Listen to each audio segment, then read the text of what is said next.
Oi, tudo bem? Como vão vocês, meus alunos preferidos, meus alunos cibernéticos, né? Vamos lá. Sinto vocês aí, eu aqui, e hoje nós vamos falar de biodiesel. O mundo todo preocupado, o mundo todo falando sobre energia, sobre fontes energéticas, poluição, consumo de derivados de petróleo que aumentam a carga de CO2 na atmosfera, né? E com isso, então, está havendo um aumento das mudanças, aceleração das mudanças climáticas, né? Algumas pessoas, alguns autores chamam isso de mudanças climáticas, hoje outros chamam de aquecimento global, né? Fato é que os gases, chamados gases de efeito estufa, têm um potencial de aquecimento global. Isto é fato, né?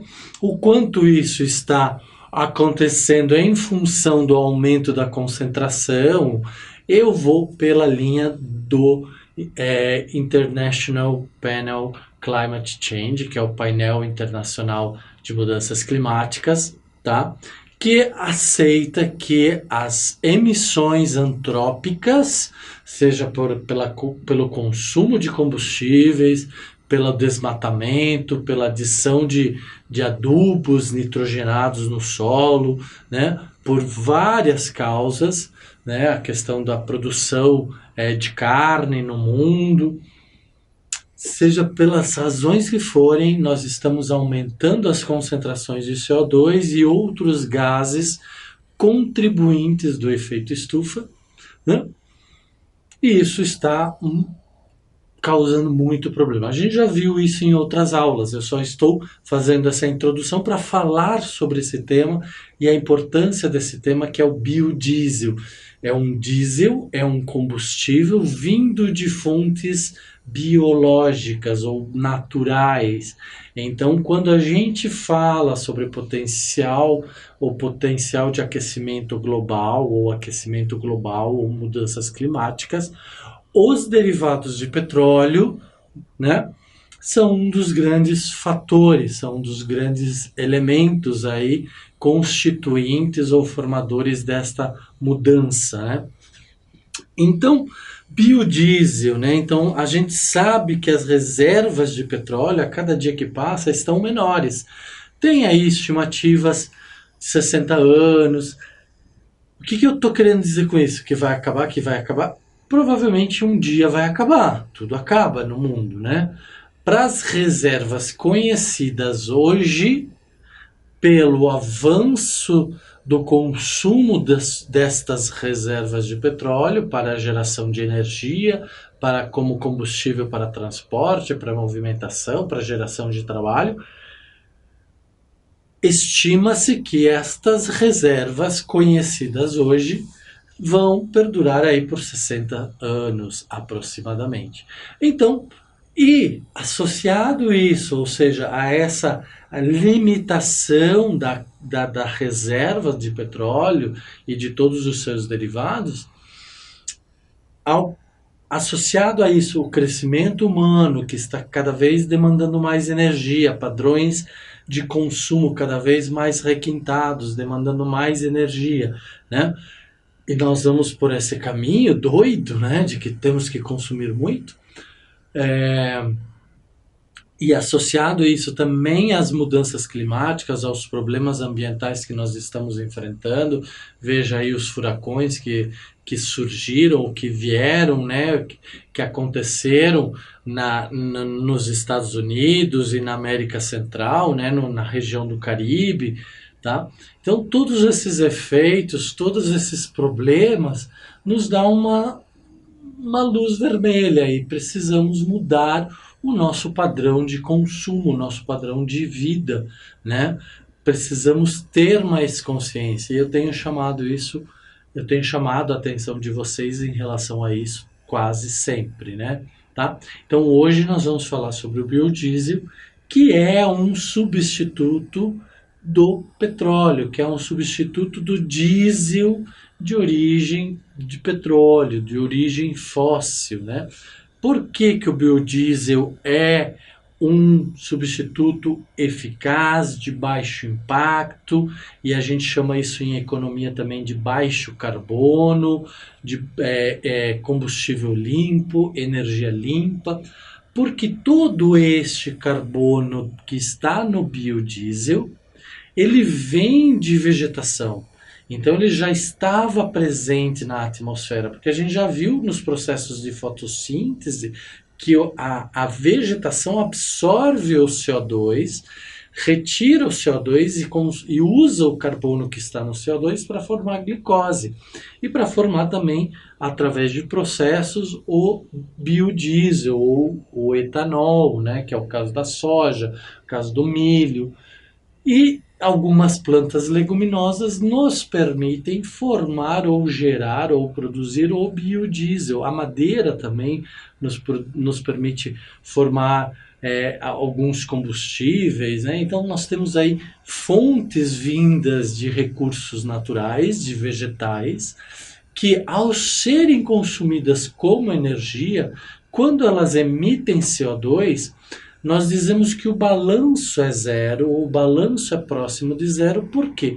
Porque a planta tirou um CO2, que depois, quando ela é transformada em combustível, aquele CO2 ou aquele carbono, na forma de CO2, volta para a atmosfera. Então, lembra do ciclo do carbono que eu expliquei para vocês nas aulas anteriores? Pois é, exatamente isso. Agora, quando nós estamos falando de combustíveis derivados do petróleo, o petróleo está lá embaixo da terra, está lá armazenado embaixo da terra, né? Muitas vezes milhares de metros ou quilômetros, né, embaixo da terra ou do mar, né? Então, quando a gente tira esse carbono, tira esse petróleo de lá e transforma ele em combustível, seja diesel, seja gasolina, seja querosene, seja qual combustível for, né? Derivado do petróleo ou derivado de fóssil, lembrando que o petróleo é um fóssil, é uma decomposição de matéria orgânica, de vegetal, mas que estava armazenado, não estava presente na atmosfera. Então, quando a gente faz isso, a gente retira do solo, lá de onde ele está armazenado, nas profundezas do solo e do mar, e adiciona toda esta carga de carbono, seja na forma de gás que for, ou nitrogênio, ou enxofre, ou outros elementos, né? Só que daí nitrogênio pode ser derivado do petróleo, enxofre normalmente é de outras fontes, né? Quando a gente faz isso, a gente aumenta a carga de gases de efeito estufa na atmosfera e aí isso gera um problema. Então, quando a gente usa o combustível fóssil, a gente está adicionando. Então, o balanço vai ser de adição. Nós vamos estar incrementando os gases de efeito estufa que eu já expliquei para vocês aqui. E quando a gente usa uma fonte renovável, quando a gente usa uma fonte natural, como o biodiesel vem, por exemplo, de oleaginosas, né? Vem da canola, vem do girassol, vem do sorgo, vem do capim, vem de vários vegetais que têm características e que podem, dentro de um processo de produção, de industrialização, gerar o óleo, né, que vai ser transformado em biodiesel. Então nós chamamos o capim manso, né, a gente chama isso de biodiesel, porque teve origem em vegetais, teve origem na vegetação, em recurso natural biológico, tá? Então, torna-se cada vez menores essa reserva de petróleo, como eu falei para vocês. Imagina, nós estamos aumentando, nós somos já 7,6 bilhões de pessoas no planeta. Estima-se que em 2050 seremos 9 bilhões de pessoas no planeta. Em 2100 seremos 11 bilhões de pessoas no planeta. O nosso planeta não tem condições de sustentar toda esta vida. Nós vamos ter que encontrar um novo modelo econômico, um novo modelo de desenvolvimento. Isso é fato. E o biodiesel entra dentro deste novo modelo. Por quê? Porque é uma fonte de energia para transporte, para energia elétrica, para trabalho limpa ou com balanço de carbono próximo ao zero, tá? Então, essa redução das reservas, fazendo com que as empresas petrolíferas tenham que buscar esse petróleo cada vez mais profundo em ambientes sensíveis e que causa degradação nesses ambientes, eleva os custos de produção e afeta então a economia mundial. Claro, nós vimos aí que existem grandes países, né, que são detentores dos grandes volumes de petróleo. O Brasil, há um tempo atrás, descobriu o pré-sal, que não é petróleo, mas é gás, né? E isso tem ajudado bastante, né? Tá? Então, ajudado bastante o quê? A uma independência sobre combustíveis no Brasil, né? Cientistas de vários países procuram alternativas para substituir o petróleo no fornecimento energético. Então, se vocês entrarem no site da Embrapa, Embrapa Energia, vocês vão ver aí os grandes volumes de pesquisa que essa instituição tem desenvolvido para buscar novas fontes energéticas. Então, o biodiesel é sim uma fonte promissora. E aí eu coloquei aqui na imagem para vocês uma plantação de canola, né, que muitas pessoas usam como combustível, como óleo alimentar, e aqui um ciclo de produção do girassol, né? Então tira-se do girassol e vai se extrair o óleo que vai ser transformado em biodiesel, que vai gerar um trabalho, movimento, né? Trabalho, transporte e energia, né? E então neste ciclo aqui todo o carbono que é emitido ao final ou ao longo de todo o processo é reaproveitado ou reabsorvido pelas próprias plantas, né? Então, os óleos vegetais usados possuem diferentes origens, como eu falei para vocês: soja, mamona, dendê, girassol, babaçu, amendoim, pinhão manso e até óleos e lipídios de origem animal. Então, até aquele resíduo animal de frigorífico hoje está sendo processado para gerar biodiesel, né? Os aterros sanitários hoje não, sempre eles geraram um biogás, né? Um metano. Esse biogás, esse metano pode ser captado e transformado em gás para gerar mais energia. E aí, então, reduz a demanda ou a necessidade de usar derivados do petróleo. Então, a minha mensagem é que nós temos que observar o que existe disponível, e existem muitas fontes disponíveis, sem precisar destruir a natureza, sem precisar desmatar.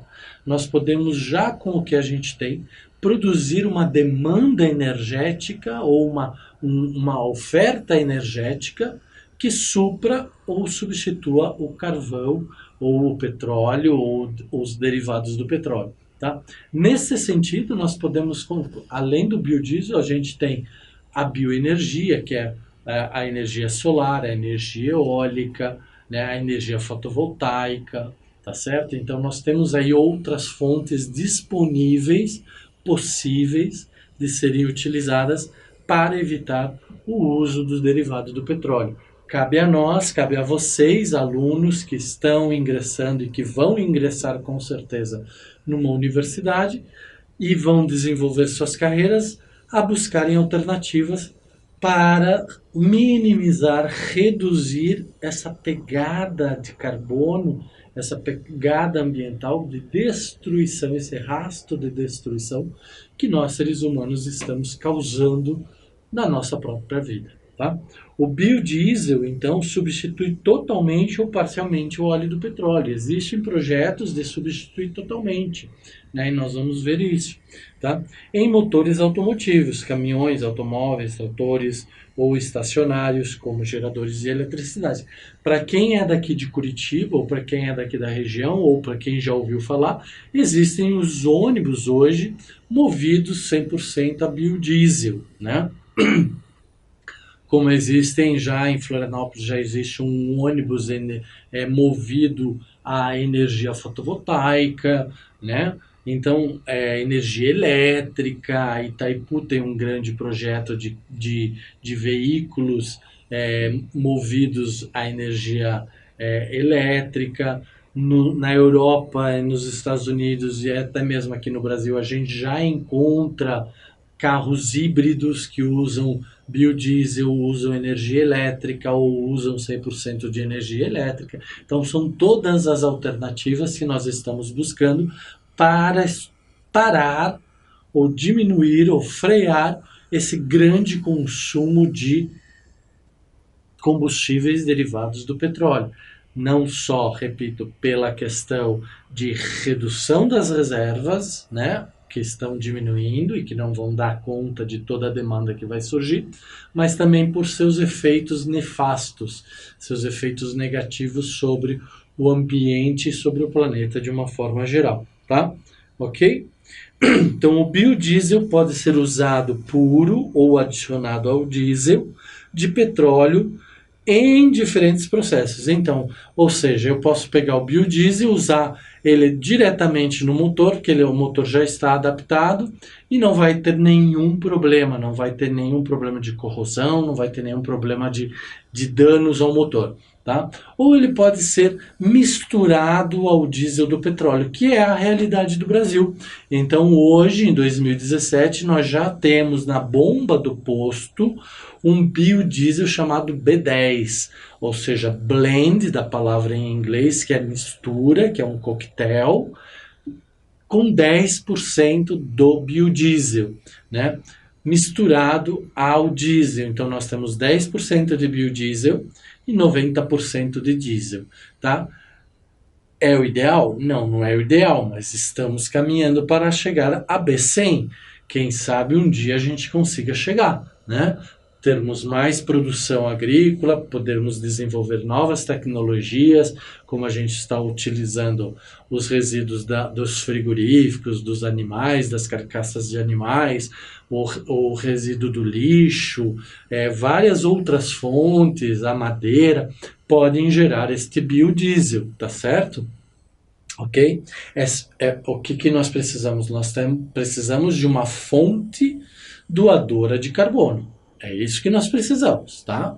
Tudo que for fonte doadora de carbono e que possa transformar em carbono vai poder ser transformado em biodiesel, tá? Ou biocombustível, né? No caso do etanol também. É possível usar no Brasil 10% de biodiesel, como eu falei para vocês, misturado no diesel de petróleo. E é chamado de B10. Por muito tempo a gente teve o B5, porque nós tínhamos 5%. Então o governo tem que equilibrar essas porcentagens, porque se ele faz tudo B100, nós vamos ter que destinar toda a produção agrícola para atender a produção de combustível e aí vai faltar para alimentação. Né?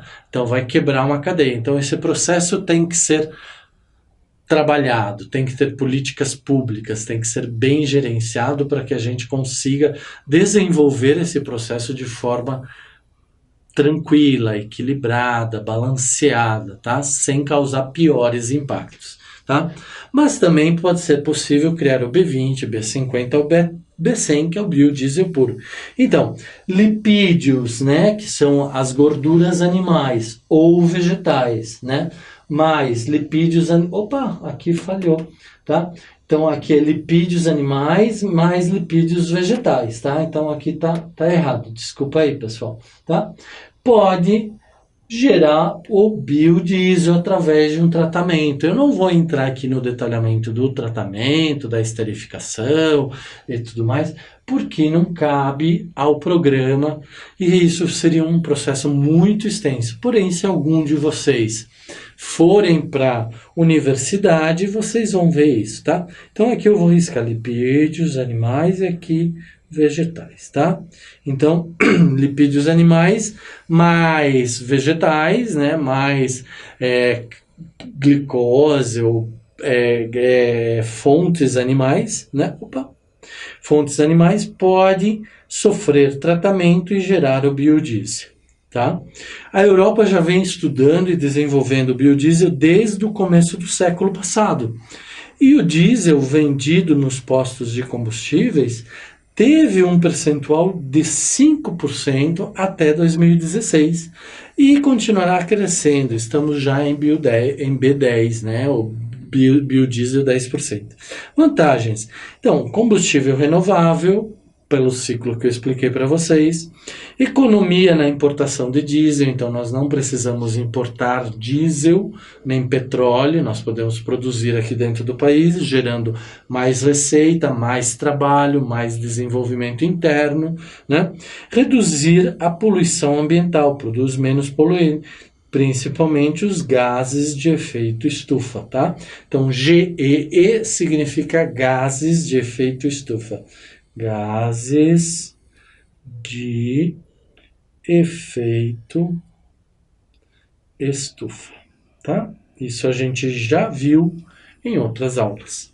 Né? Então, vantagens ainda: gera emprego no campo, em áreas menos atraentes e promove distribuição de riqueza, inclusão social, geração de eletricidade em comunidades mais isoladas e custo bem menor que o diesel, diminuição na petrodependência, né, a dependência do petróleo, ou seja, é uma vantagem estratégia, então uma estratégia para o Brasil não ficar dependendo dos países do Emirado Árabe, dos Estados Unidos, ou seja, desses grandes produtores de petróleo, então nós não ficamos na mão, nem na mão que eu digo assim, nós não dependemos do desenvolvimento da nossa economia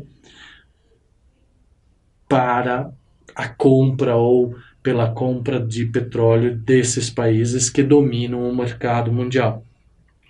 O excedente poderá ser vendido, gerando divisas e ajudando na balança comercial. Então, tudo que além daquilo que a gente consome pode ser vendido para outros países, né? Aumentando então o balanço econômico brasileiro, nacional. Diminuição no avanço de mudanças climáticas, que eu já falei para vocês. Então, chuva ácida, né? Tem alguns derivados de petróleo também emitem nitrogênio, também emitem enxofre, e aí com essa emissão isso tudo vai para a atmosfera e de alguma forma vai voltar e pode em algumas regiões gerar chuvas ácidas, né, que destroem toda a vegetação. A gente já viu isso aqui em aula também. Diminuição nos casos de doenças respiratórias nas grandes cidades agravadas pelo aumento de poluição. Então, o aumento dos gases, o aumento da poluição na atmosfera diminui a qualidade do ar. E isso causa doenças respiratórias. Desvantagens, desculpa. Se houver um consumo em grande escala no mundo, pode aumentar o desmatamento. Por isso que tem que ser balanceado, tem que ser pouco a pouco, né? Olhar as áreas que já estão desmatadas, que a gente possa introduzir a cultura agrícola para a produção de biodiesel, né? Senão, nós vamos promover o desmatamento e a degradação de áreas naturais, né? Pela derrubada de árvores ou pela poluição do processo industrial. Para a plantação de oleaginosas e cana-de-açúcar, provocando desmatamento. Aqui, quando a gente fala em oleaginosas, canola, soja, né? E temos também aí da cana-de-açúcar, do capim, do capim, né, de vários outros, da mamona, do dendê, né, que são oleaginosas também, que geram este óleo. perda da biodiversidade, porque a gente, quando faz monoculturas de grande tamanho, de grandes extensões, a gente está diminuindo o habitat natural de alguns animais e mesmo vegetais, né? E a gente já viu isso dentro aqui da biologia, como essa relação animais e vegetais existe e precisa ser mantida. Uma vez que você destrói o habitat, os vegetais, ou as vegetações, ou os meio-ambientes, ou as florestas dos animais, acaba que esses animais podem entrar em extinção, como já entraram muitas espécies em extinção, né?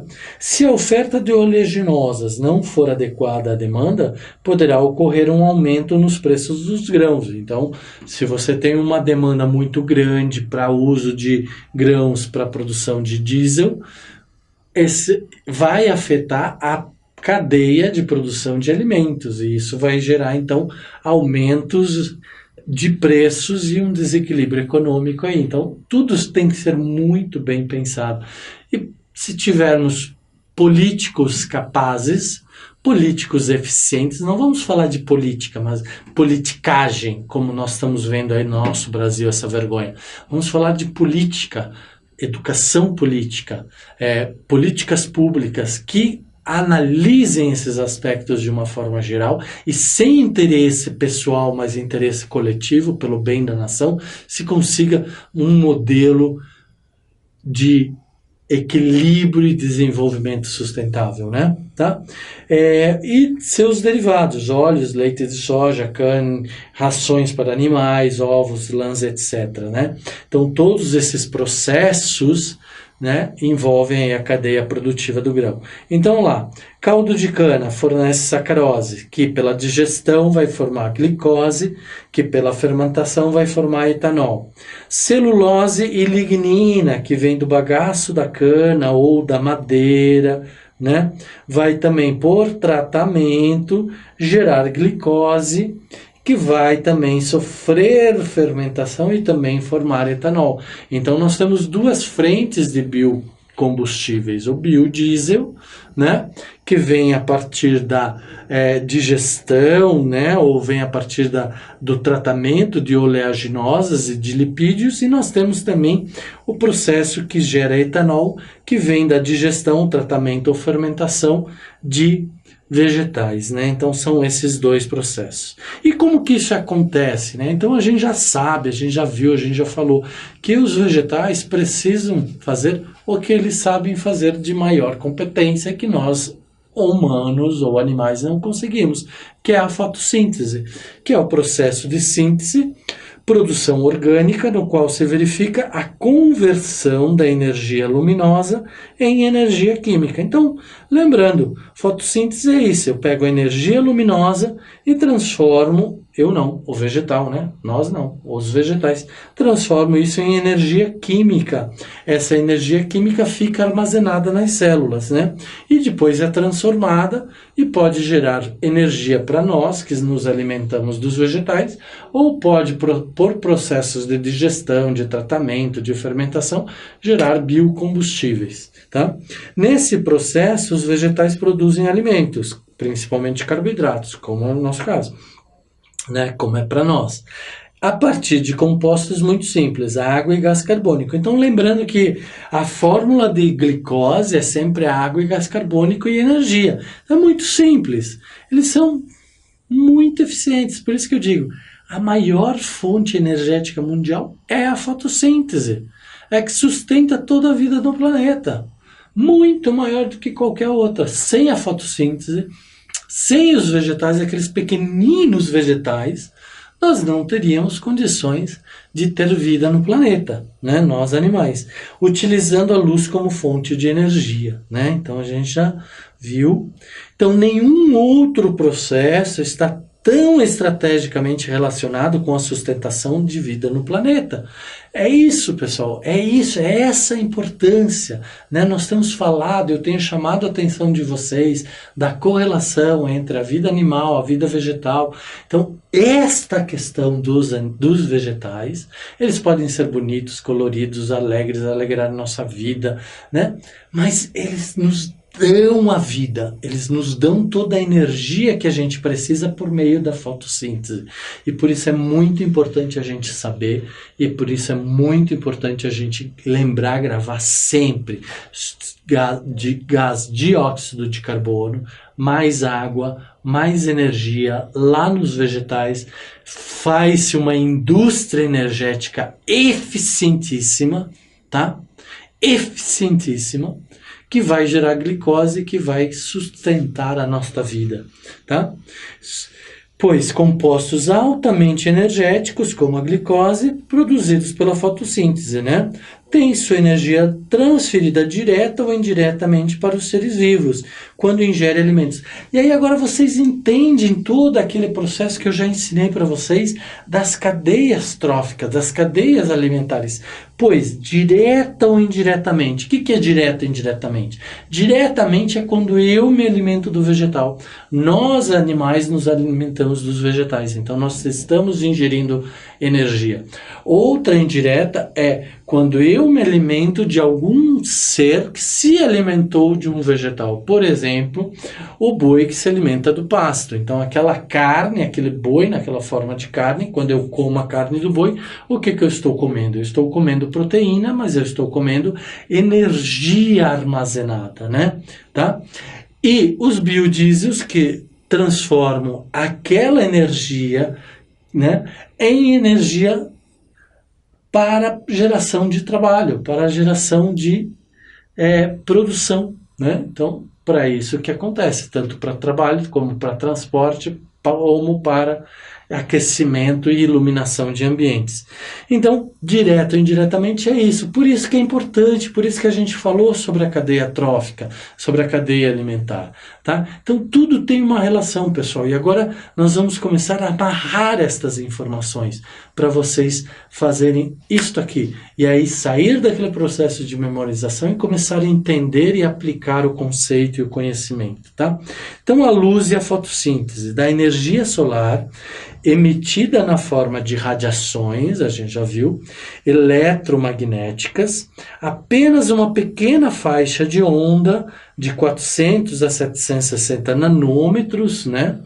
Ou 0,4 a 0,76 micrômetros, né? Pode ser percebida na forma de luz. Isso chama-se faixa do visível. Então, nós só conseguimos perceber uma pequena faixa de todo o espectro de luz, ou espectro luminoso, né? Por exemplo, tem micro-onda, tem infravermelho, tem radar, tem vários outros tipos de ondas eletromagnéticas, porque tem uma parte de elétrons e uma parte magnética. Então a luz é uma onda eletromagnética que se propaga em dois sentidos, tá? Então, nós só conseguimos perceber uma parte. Nós não conseguimos perceber infravermelho. Alguns animais conseguem, né? Alguns animais conseguem perceber. Os mosquitos, os insetos, conseguem perceber o calor emitido do nosso corpo. Nós não conseguimos. Nós só conseguimos perceber a faixa do espectro chamado visível óptico humano, né? Então, faixa do visível humano, que é do violeta até o vermelho, passando pelo azul, pelo verde, pelo amarelo, pelo vermelho, infravermelho próximo, infravermelho médio, infravermelho longo. Então, a gente consegue perceber daqui do violeta até o vermelho, tá? A partir do vermelho, eu falei infravermelho, não, infravermelho a gente não consegue perceber, mas a partir do violeta e até o vermelho a gente consegue perceber. Então, a totalidade das radiações compreendidas entre os dois extremos é percebida pelos nossos olhos na forma de luz branca. Então, quando nós observamos uma luz branca, significa que há uma fusão de todas essas cores. Então, todas essas cores, ao se fundirem, elas se transformam em luz branca, tá? E é isso que nós vamos ver aqui.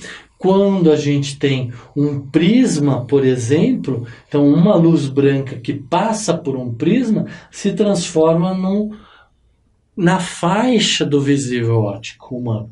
né? Nas 7 cores, por exemplo, do arco-íris, né? Então, passa e se abre. E aí, quando ela volta a passar por um prisma, ela volta a se fundir e a gerar luz branca.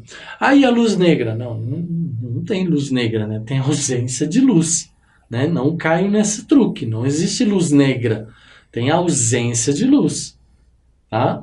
Então nós temos luz branca, as luzes coloridas compreendidas dentro do feixe do visível óptico humano, né? Ou óptico humano, né? Que podem ser vistas dessa forma. Então, a luz branca é decomposta por meio de um prisma, resultando 7 cores, correspondente aos comprimentos de onda do visível óptico humano, que está entre 0,4 a 0,76, né? Algumas pessoas põem algumas casinhas aqui depois, tá? Mas, em média, isso. Cada autor vai variar um pouquinho, tá? Então, os diversos comprimentos de onda, né, são absorvidos de formas distintas pelo vegetal. Então, cada vegetal, quando a gente vê um vegetal vermelho, quando a gente vê um vegetal amarelo, quando a gente vê um vegetal verde, é porque a gente já viu que tem lá os cloroplastos, os amiloplastos, né? Os lipoplastos, temos a clorofila, então cada um desses percebe a luz, absorve uma faixa específica da luz, né? Então a clorofila, por exemplo, principal pigmento com capacidade de absorver a energia da luz. Absorve melhor a luz azul, comprimento de 0,45 nanômetro. Antes da azul nós temos a violeta, né? Vamos voltar aqui, então lá, violeta, azul, verde, amarelo, laranja e vermelho. Essas são as 7 cores do arco-íris, são as 7 cores do feixe do visível óptico humano, tá? Então, e o vermelho 0,70. Então, voltando, o azul está aqui, o vermelho está aqui, né? O azul está aqui, o vermelho está aqui, mas nós temos ainda a faixa do violeta. A clorofila reflete quase toda a luz verde, então a clorofila não absorve a luz verde. Então por isso que a gente olha os vegetais e eles são verdes. Por quê? Porque a clorofila não absorve a luz verde. Então, quando a gente está vendo uma superfície, vocês estão vendo essa camisa preta, isso aqui é diferente, tá? O preto é diferente. Mas vamos supor que eu tivesse aqui um elemento verde, um elemento azul, né? Ou quando vocês olham para o vegetal tem uma folha verde, uma folha vermelha, uma folha amarela, né? Significa que ele não está absorvendo aquela cor, que ele está refletindo aquela cor, tá? A taxa de fotossíntese é mais eficiente nos comprimentos de onda azul e vermelho, tá? Por que é mais eficiente nas faixas de comprimento de onda azul e vermelho? Porque são as faixas que absorvem maior quantidade de energia, né? Então a fotossíntese aí se torna mais efetiva, né? Nas faixas do verde, a luz está sendo refletida, a planta não está absorvendo, a clorofila, o pigmento clorofila não está absorvendo a luz. Quem está absorvendo são as outras faixas de luz, né? São os outros pigmentos, tá? Então, a taxa de fotossíntese é pouco eficiente na onda ou no comprimento da onda, né? No comprimento da onda da luz verde. Então, nesta parte aqui, né? Nesta parte aqui, há pouca eficiência na absorção da energia luminosa. Porém, do azul para o violeta e do amarelo para o vermelho, né? Aqui já é infravermelho, nós temos alta eficiência na fotossíntese, né? Então, como eu falei para vocês, raios gamas abaixo de 0,4 ou 400, ondas curtas acima de 0,70 ou 700 nanômetros, tá? Então isso aqui é bacana vocês gravarem e aí vocês perceberem, quando vocês veem a luz azul é porque está refletindo a luz azul, o pigmento está refletindo esta faixa de luz, né? porque não absorveu esta faixa de luz. Então, tem uma experiência de Engelmann em 1882, olha lá, 1882, né? Praticamente 130 anos atrás. Gente, 130 anos atrás nós não tínhamos a tecnologia que nós tínhamos hoje. E esses caras eram fantásticos. A gente não tinha nem energia elétrica, né? E esses caras eram maravilhosos. Então, o botânico alemão Engelmann idealizou uma experiência para demonstrar a eficiência da fotossíntese em relação à absorção da luz nos diferentes comprimentos de onda, lambdas, né? Comprimentos de onda. Iluminou filamentos de uma alga do gênero Spirogina com um feixe de luz branca, né? Esse feixe passava por um prisma, como eu mostrei na figura anterior, e a luz se dispersava. Assim, cada segmento do filamento da alga se iluminava de uma cor diferente, né? Então vamos ver o que ele fez. Ele tinha um filamento de alga, ele passava um feixe de luz branca e aí ele observava que as bactérias, né, se concentravam na faixa do vermelho e na faixa do azul e do violeta, e pouca ficava na faixa do verde. Por que pouca ficava? Porque tinha pouca absorção ali. Elas iam para onde tinha mais clorofila, para onde tinha mais energia, tá? E isso então ele comprovou e ficou chamado de experiência de Engelmann, dizendo que estas faixas do vermelho e do azul ou do violeta são as faixas onde nós temos maior taxa de fotossíntese, ou maior eficiência de fotossíntese, né? Então, bactérias aeróbias presentes no meio no qual se encontrava a alga migraram e se concentraram em grandes quantidades nas regiões do azul e vermelho. Observando que nestas regiões, como a maior taxa de fotossíntese, então nós temos mais carboidratos, nós temos mais glicose, nós temos mais energia, a alga que não é burra nem nada, uma bactéria que não é burra nem nada, ela se dirigiu para lá, né? A maior quantidade de oxigênio, né? Lembra? Resultado da fotossíntese é a geração lá na respiração, né? Na fotossíntese é a produção de oxigênio. Lá na respiração ela vai gerar CO2, como a gente já viu em aulas passadas. Por isso as bactérias aeróbias, então tinha mais oxigênio lá, se concentraram nestas regiões. E aqui foi feito um simples experimento, né? Tá? Que mostrava que algumas bactérias eram obrigatoriamente aeróbias, outras facultativas, outras independentes, né, anaeróbicas, outras restritas anaeróbicas, então fugiam da luz, né, e outras mais ou menos para lá, mais ou menos para cá, tá? Então são comportamentos diferentes de bactérias ou de seres que dizem assim, alguns são facultativos, a gente já viu sobre isso, alguns são estritos, a gente já viu isso também, ou anaeróbicos ou aeróbicos restritos, ou são mais ou menos dos dois. Se tiver luz, beleza, se não tiver luz, não tem problema. Ok, pessoal? Então, legal, a gente viu hoje essa aula, eu acho muito fantástico isso. Conto com vocês para começar a prestar atenção, para buscar fontes energéticas. Vão para a escola de bicicleta, vão para a escola caminhando, claro, com segurança, com cuidado, com proteção, né?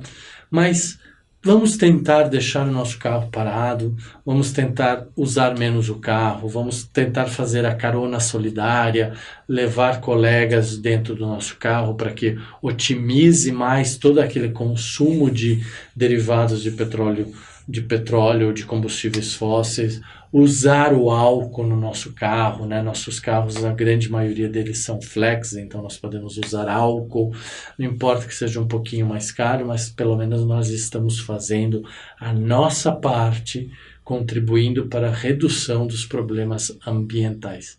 E sempre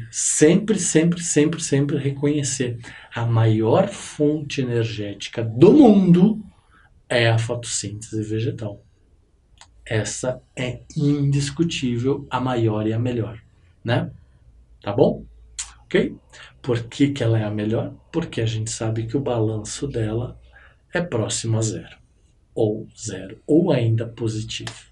Ok? Então, até a próxima aula. Um grande abraço para vocês. Fiquem bem.